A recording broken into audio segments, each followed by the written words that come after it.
여러분 안녕하세요. 다시 아비송 채널에 오신 것을 환영합니다. 오늘은 미국 테네시 주의 깊은 동굴 속에서 벌어진 소름 끼치는 실화를 들려드리겠습니다. 이 지역은 이미 사고가 자주 일어나는 위험한 곳으로 알려져 있으며 비록 이번 탐험팀이 경험 많은 동굴 탐사자들이었음에도 불구하고 그날의 사건은 누구도 예상할 수 없는 끔찍한 전개로 이어졌습니다.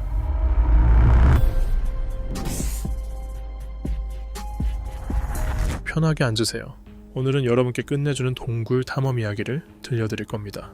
하지만 이번 탐험은 끔찍한 결말을 맞이했죠. 그리고 영상이 마음에 드신다면 좋아요 버튼 한 번씩 눌러주세요.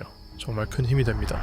1996년 8월 17일 노련한 동굴 탐사자들로 구성된 한 팀이 미국 테네시주의 어느 신생 동굴에서 새로운 탐험을 시작하려 준비 중이었습니다. 그 장소는 이미 수상한 기운을 풍기고 있었죠.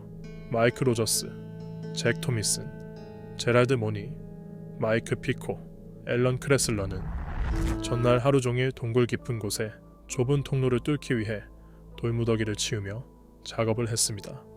오늘은 그 통로를 지나 아직 탐사되지 않은 구역을 발견하자는 계획이었습니다. 이들에게 동굴 탐험은 단순한 취미가 아니라 일종의 집착이었습니다. 지하에 숨겨진 방을 기어다니며 사람이 한 번도 들어간 적 없는 좁은 틈을 통과하고 새로운 공간을 발견하는 일은 그들에게 최고의 짜릿함이었죠. 그러나 그러한 흥분 뒤에는 언제나 위험이 도사리고 있습니다. 수많은 톤의 안반이 머리 위에 있다는 사실은 동굴의 불확실성을 매 순간 상기시켜줍니다. 특히 히어로 버킷 호러 홀이라는 이름으로 불리는 이 장소는 언제 무너질지 모를 구조였습니다. 입구는 눈에 띄지 않았습니다. 나무들로 덮인 언덕 사이에 숨겨진 좁은 틈이 바로 어둠 속으로 이어졌죠. 탐사팀은 각자의 전문 장비를 착용한 채로 조심스럽게 이동했습니다. 강력한 랜턴이 달린 헬멧, 무릎과 팔꿈치를 보호하는 패드, 두꺼운 장갑과 암석을 깨는 망치까지. 점점 아래로 내려갈수록 공기는 더 건조하고 먼지 투성이가 되어갔습니다. 그들은 전날 확보해놓은 통로를 다시 살펴보았습니다. 벽은 울퉁불퉁하고 불안정했으며 발굴 과정에서 떨어진 돌들이 널려 있었습니다. 최적은 아니었지만 통과는 가능했습니다. 이번 탐험의 목표는 새로 발견된 좁은 경사형 통로였습니다. 사람이 겨우 한 명 들어갈 수 있는 크기의 이 좁은 통로는 경험상 갇힐 만큼 위험해 보이진 않았죠. 그러나 그들의 판단은 틀렸을지도 모릅니다. 잭이 가장 먼저 들어갔습니다. 그는 왼쪽 어깨를 바닥에 대고 옆으로 몸을 비틀어 통로에 진입했습니다. 통로는 약 60cm 높이로 너무 낮아 엎드린 자세로는 진입이 어려웠기 때문에 최대한 몸을 납작하게 눕힌 채 기어가야 했죠. 그는 가슴을 석회한 바닥에 밀착시키며 발로 밀어 전진했습니다. 천장이 등과 맞닿을 정도였고 숨 쉴 때마다 몸이 압박되는 느낌이 들었습니다. 그 뒤를 로저스가 따랐습니다. 그는 반대편 어깨로 누운 채로 기어야 했습니다. 통로가 너무 좁아서 팔을 자유롭게 움직일 수 없어 왼팔 하나로만 바닥을 밀며 나아갔고 두 발은 양 벽에 고정해 밀어야 했죠. 하지만 깊이 들어갈수록 통로는 점점 더 좁아졌습니다. 그러다 잭이 갑자기 멈췄습니다. 앞쪽이 돌무더기로 완전히 막혀 있었던 겁니다. 밤새 약한 부분이 무너져 내린 듯 했습니다. 그는 뒤따라오던 로저스에게 모든 돌을 깨야만 앞으로 나아갈 수 있다고 전했습니다. 로저스는 허리벨트에 있는 도구를 꺼내려 했지만 좁은 공간에서는 손을 뻗는 것조차 어려웠습니다. 간신히 손잡이를 잡아 잭에게 도구를 건네줬고 잭은 바로 돌을 깨기 시작했습니다. 석회암 조각에서 일어난 먼지들이 터널을 되돌아가며 로저스를 덮었고 호흡은 점점 어려워졌습니다. 둘은 주변 위험을 감지하지 못한 채 작업에 집중하고 있었습니다. 그러다 무언가 무너지는 듯한 둔탁한 소리가 터널 안에 울려 퍼졌습니다. 이전 작업에서 느슨해졌던 거대한 석회암 조각이 로저스 뒤 벽에서 떨어져 나온 겁니다.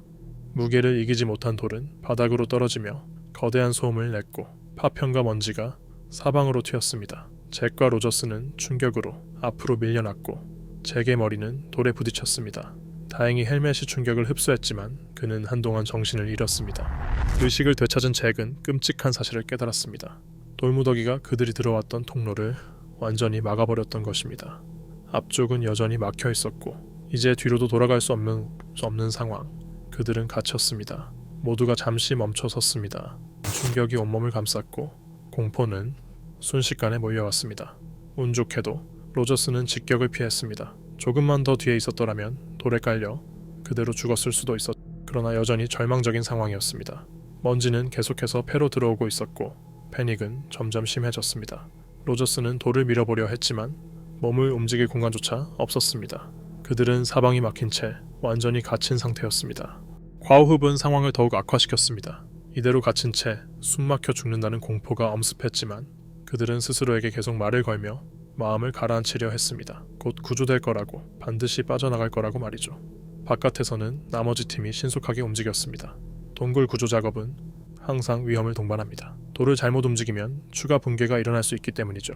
결정 하나하나가 매우 신중해야 했습니다. 모니는 바로 동굴 밖으로 달려가 근처 지인의 집에서 대형 망치를 빌려왔습니다. 그동안 다른 멤버들은 갖고 있던 해머, 지렛대, 정 등을 사용해 무너진 돌의 가장자리를 조금씩 부수기 시작했습니다.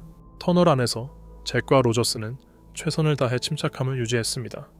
패닉 상태가 되면 산소를 더 빨리 소모하게 된다는 것을 알았기 때문이죠. 또한 주변 구조를 불안정하게 만들 수 있기 때문에 몸을 움직이는 것도 최대한 자제했습니다.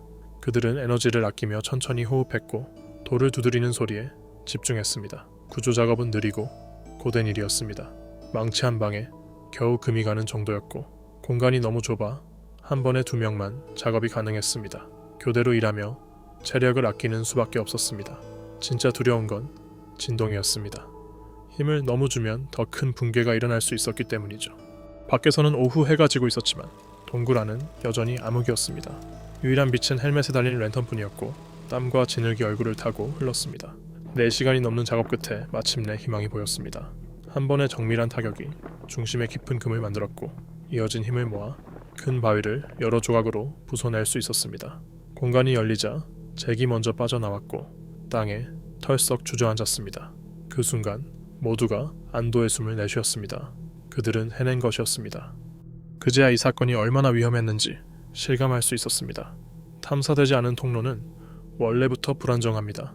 느슨한 바위가 보이면 무조건 주의해야 하고 통로를 개척할 때는 주변 구조가 얼마나 쉽게 붕괴될 수 있는지도 반드시 인지해야 합니다. 잭과 로저스에게 이번 일은 단순한 공포 이상의 경험이었고 그들이 동굴이라는 미지의 세계를 더욱 경외하게 만든 계기가 되었습니다. 이야기가 흥미로우셨다면 지금 화면에 나오는 영상을 클릭해보세요. 또 다른 끔찍한 동굴 탐사 이야기가 여러분을 기다리고 있습니다. 좋아요와 구독도 잊지 말아주세요. 항상 함께 해주셔서 정말 감사합니다. 다음 영상에서 다시 만나요.